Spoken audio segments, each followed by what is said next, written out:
Hi everybody, Paul Gallagher. What I want to talk about in this video is just very briefly talk about two sliders, and they reside in Adobe Camera Raw and in Lightroom as well, and they're in the Basics tab, so they're in one of the first places you probably visit when you're looking at a RAW file. This particular image was taken in one of the woodlands in the Lake District. It's kind of autumn time and there's a nice bit of milky light coming through. But these two sliders will play a different role in altering this particular image. Okay, so let's explore them. If we're looking for them, they reside here. So texture and clarity. Okay, and they're just in the Basics tab.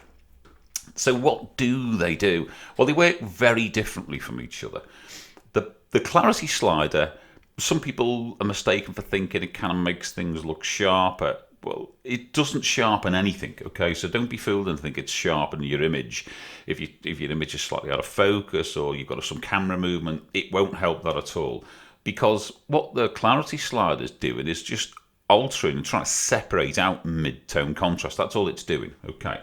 So if we look at clarity now, it's trying to affect really the middle of the histogram. And to a lesser effect, the either end of the histogram, the blacks and the whites. So if we just kind of look at the tones in the image, where we've got kind of mid-tones and shadows like that, it will try and separate out them particular tones. So if we slide clarity to the right, we can see that them tones are being accentuated, okay, quite dramatically. So some of the trees in the background there with the slightly darker tones, they probably reside around about here on the histogram. They'll be pushed more to the left. And some of the lighter tones, say on the sunlit front of this tree here, will be pushed to the right. So we can see the effect it's having on the image itself. Okay, so it's separating mid-tones. And I did that in another video for this particular channel. But now we need to compare that now to texture, because people use clarity to make the image, as I say, look more three-dimensional, give it a bit more life. Whereas texture works differently. Let's just zoom in, Command plus to zoom into the image. Now texture looks at frequencies of change in the image, in the background, that's what it's doing. So, for example, an area of low frequency would be this tree. There's not many edges to it. The tonality in the tree is quite smooth. The whole texture within the tree is less, so that would be an area of low frequency.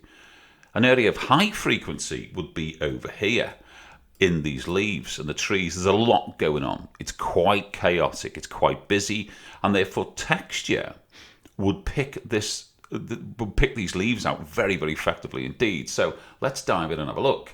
If we can see now, if we pull texture across now, it's really seeing all the separation in them individual leaves and accentuating that, okay, which is very, very useful. If we go out in the image now, and we can see that if we look at the front of the tree here, the texture slider is hardly affecting that particular tree. It is slightly, but not much, because that's an area of low frequency. If we were to do the same with clarity and we look at the front of this tree, we can see that it's a substantial difference. It's starting to move the tones around in the front of the tree quite a lot. Okay, now let's not get texture and clarity mixed up in terms of trying to soften an image off and calm it down. We do not want to do that. If we come up here now, if we use, a lot of people to get like a smooth scene use negative clarity, okay, and what that does, negative clarity desaturates the image, so it's something you don't want to do. It ruins the image. People want like a sort of misty woodland, they want it to look something like this, but what it's doing is it's actually desaturating the image and it looks really wishy-washy.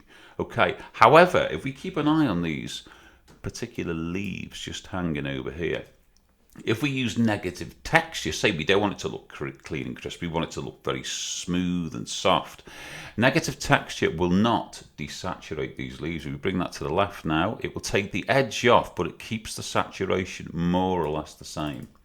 So if you're thinking of using either of these, clarity, positive clarity alters mid-tones and separates it out. Negative clarity kind of really does soften things down but desaturates at the same time.